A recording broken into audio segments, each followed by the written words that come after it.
Hello, good evening, everyone. This is Poetry. I haven't done the spoken word in a long time, but yeah, it's past due. So this one is about commitment. I'm going to explain to you the real definition of commitment. See, when you're in a relationship, most people get this wrong. When you're in a relationship, it has to be down for that person. You have to be together. Commitment means you're committed to each other. It means you work together. It means you conversate. You don't put things before your spouse. You work things out with them. You pray together, most importantly. Because if you don't have a spiritual connection, anything else is going to die. Make sure you're spiritually connected with that person so that way you can grow together. Because being through situations that I've been through in life, and I'm only 23 years old, I've been through a lot of things in life that most people couldn't handle at my age. You know, at a young age, I experienced heartbreak, pain, everything. And it wasn't your average teenage dramatic thing. I went through adult-like situations with false women claiming to be pregnant and taking advantage of me, using me for money, different things like that. And you know, it drove me to the point of almost suicide. And I had to remember that God is first. God is Lord and God is everything. And it brought me back to life. I fell for the wrong people and I thought I was in love. You know what I'm saying? But it wasn't love. It was one-sided. It was mere attraction to heart devotion. Because, you know, I was the one that was, I love you. I've always been the type of person that's a loving person. I'm a very giving person. Regardless what's spread about me, regardless what is said about me, I never do things with anybody. I'm not a player. I don't partake in any of those childish activities. I was raised right, and I will continue to be right. I stay to myself. I'm quiet. I don't bother anyone. You know, I give advice the best way I can. I pray for anyone. I pray for everyone. And most importantly, I try to live my day dramatically free. In other words, I don't want no drama. And being in certain situations, past relationships, taught me a lot. I've dated a lot of women. I've dated the gold diggers. I've dated the flirtatious ones. I've dated the eager to have sex with different people. I've dated the ghetto, I don't care, hood rat. I've dated them all, man. I've dated the shy, but really deep inside, she's crazy. I've dated them all. By dating all these different women, I've learned that you can't trust everyone. You have to get to know a person before you rush into a relationship. See, most of us, we go by first encounters, first impressions. We go by the things that we think is right at that time. You know, you meet the person, you're like, oh, this is it. This is the person for me. This is the one. Oh, we're connected. Oh my God, this is her. You know, she completes me. He completes me. Oh, girl, he has this. He has that. Oh man, she has this. She has that. And then by being with them for a week or a couple of months, you start to see who they really are, and you start to draw away from it. It's not what you expected. It's not what you wanted. And that's happened to me. I've been told by every girl that's hurt me, oh, you too committed. You want long-term stuff. I'm looking for a nigga I can date. I ain't trying to settle down. You ready to settle down? And that hurts because I'm like, you know, I told you from the jump what kind of person I was and what I was looking for. And yet you took it as in hopefully probably I would change, but I'm not going to change who I am. You know, I do want to settle down. I do want to be in this long-term relationship because I want to be able to have children. And first of all, I want to be married and I want to have children. I want to grow old and see my children grow. You know, I'm 23 years old. I want to be married before I'm 30. I mean, most people be like, oh, that's too early. But I'll be honest with you. I want to have children at the age of 31. You know what I'm saying? I want to be happy. And God's going to move in His right time. I just got to be patient. I'm not going to give up. I'm not a quitter. I never will be a quitter. Regardless the outcome, I will never give up on anything. I pray. I put God first. And I will always put God first. Because without God, you can't go through any situation and expect it to end positively. If you don't put God in anything you do and everything you do, it will just fail. Automatically, it will fail. So I'm speaking to you as not a saint, not a quote-unquote perfect guy. I'm speaking to you as a humble man. Oh, I'm not perfect, nor will I ever be perfect. I I live my life right. I don't intend on changing. I don't smoke. I don't do any of those bad things. I don't do anything disrespectful. I stay to myself.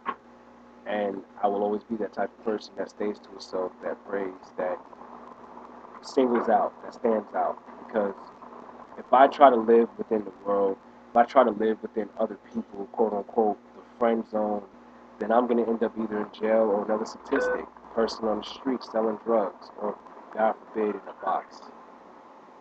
I can honestly say I've never been locked up. I can honestly say that I don't have any criminal records. And I can honestly say that God has blessed me to be saved, sanctified, and filled with the Holy Ghost. And regardless what is said about me, you know, again, I'm going to continue to stress this. Regardless what people may say about me, I really don't care. Because I'm not living for people. I'm living my life positively. I'm living my life as a saved human being. I don't intend on changing for anyone. I don't intend on getting caught up in the quote-unquote friend zone. I don't intend to be considered a statistic. I'm a young, smart, educated, spiritual, poetic person. And regardless what is said or spread about me, I will always pray. I stay to myself. I'm going to continue to say that. I only have a few selected people who I can call my friends, and I don't look at them as friends, I look at them as my brothers. And that's what brings me to my next thing. My shout outs to everyone that is important to me. Everyone. And if I leave your name out and you know that you and I are close, forgive me.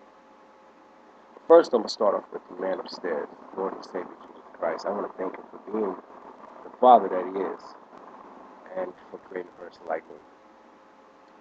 I want to thank my wonderful, beautiful mother for being the woman that you are, the holy woman that you are. You are such a powerful, prophetic, poetic person. And that's where I get it from. My mom is my strength. And Mom, I love you.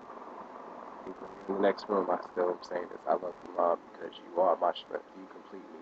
You make me whole.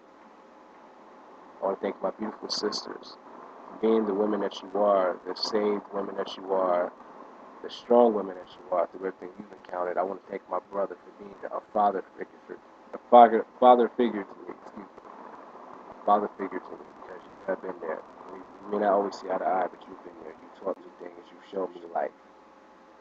I want to thank my cousins, my aunts. I want to thank everyone that's been there. And I want to most importantly, without any further ado, I want to thank my beautiful angels, my wonderful women friends. I'm going to start with Marquisha Hardy. You're my Quebec. We've been through a lot. And regardless, like I said, I will always love you. Because I hold a special place in my heart. You are amazing. I know you better than anybody does. That's why people have been through things. People didn't know how to take you because you are a woman of 5 different personalities, and I mean that in the greatest way. Because you and I are just alike. And you're very smart, you're independent, you're very strong-minded, you're very opinionated, you speak your mind regardless of how the person feels, you're going to tell them. That's what I love about you. Next brings me to Miss Christina. I met you in church, and you changed my life ever since then. You are the most remarkable woman I've ever met. Regardless your age, you keep me happy. You've been there for me when others didn't know how to. Sit up and talk with me all night and will actually listen. And for that, I can honestly say I love you for that. Because you are truly showing me that, you have truly, really, truly shown me that regardless of what people may say when they see you, I know who you really are. because we've talked, we've had long conversations, and I don't think I'll ever be closer with anybody like I am with you. So, Christina, I'm telling you, I thank you for that, and I truly appreciate you. Next, bring me to Miss Gray.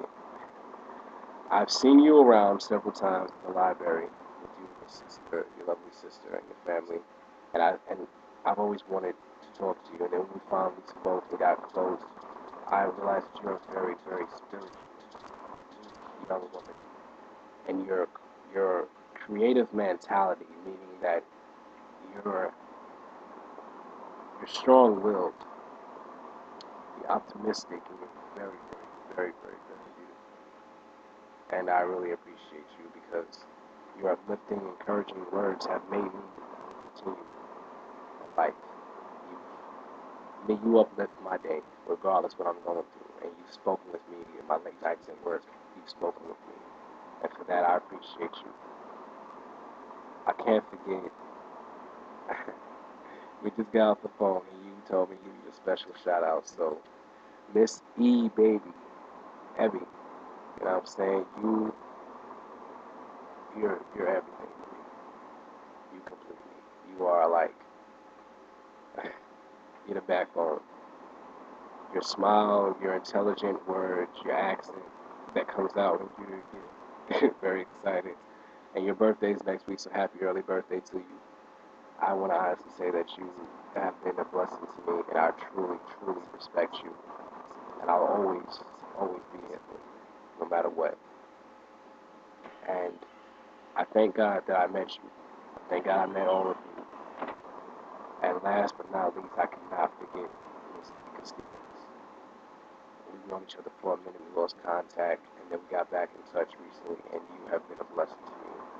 Tomorrow you're going to come spend time with me at my job before I clock in. For that, I usually, because I hate that. You know what I'm saying? But you're an amazing woman as well. You are truly gifted, you're smart, you're goofy as hell, you know what I'm saying? But your eyes and your smile brights the darkest day. So all my beautiful angels, I thank you all. I appreciate you all. And poetry will never forget you, and I'll always be here for you, no matter what. And that's a promise. God bless you all, strong people. And if there's anybody I forgot, if there's anything you want me to speak about, just let me know. I'm always here. God bless and take care. Prophetic poetic knowledge. 101. Later.